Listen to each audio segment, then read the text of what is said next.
I'm joined now by retired Rear Admiral Mark Montgomery, who's currently a senior fellow at the Foundation for Defence of Democracies. Thank you for joining me. As we heard there in that report with Lee's dissent, we're hearing from Iran that they're open to dialogue, but that they will not enter new negotiations unless the US rules out further military strikes. What needs to happen, do you think, to get negotiations back on track? Well, thank you for having me, and I'm a little surprised at that. I mean, it wasn't like the Iranians are the ones who really called the ceasefire here. I mean, this was called by President Trump, and he convinced Prime Minister Netanyahu to stop. At that point, the Israelis had pretty much an open door into Iran. So for Iran to now insist on preconditions to negotiations is the height of hubris. And my biggest concern is that the United States and Israel will somehow achieve things militarily and then diplomatically fetter them away at the negotiating table. So I'm hoping that we don't have that kind of initial condition. And another thing I'd say is Iran probably has to be more worried about Israel striking their systems than the United States. I think that's probably the lower bar for entry right now.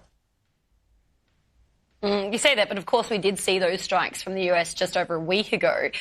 Talking about this ceasefire, it's only been less than a week. What are your predictions about whether or not we might see it holding? I do think it will hold a little bit longer, mostly because I think Iran will eventually come to the table with no preconditions, because I think they do want to negotiate and not be attacked. I think the only thing that would trip the attacks off, trip an end to the ceasefire, was if Israel or the United States were to see some kind of obvious, clear attempt to move highly enriched uranium or something like that, which I just think is very unlikely right now. So I think the ceasefire will hold for some period of time. It's not in Iran's best interest to reinitiate combat with Israel or the United States. We heard as well from the UN's nuclear watchdog that we heard that clip saying basically that Iran's nuclear sites, the damage is not absolute. What do we know about what might still exist and how concerned Washington is about that?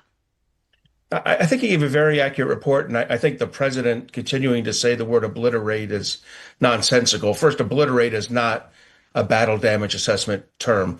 I think there's been a setback. I suspect it's years, not months, but not because of the United States attack, but because of the 12 days of sustained attacks by Israel on the nuclear enterprise, the engineers, the data centers, the supply chains, Esfahan, Natanz, and then finally the U.S. attack on Fordow. But the reality is, I think most of the damage was done by Israel, and I think the IAEA director's assessment was probably correct, that it has not been removed or obliterated. Okay, and we also know as well. Okay, I'm so sorry. I'm going to need to end the interview there. That's all we have time for on this interview. But thank you for joining me. Retired Rear Admiral Mark Montgomery. Thank you. Great to get your insights there. Thank you.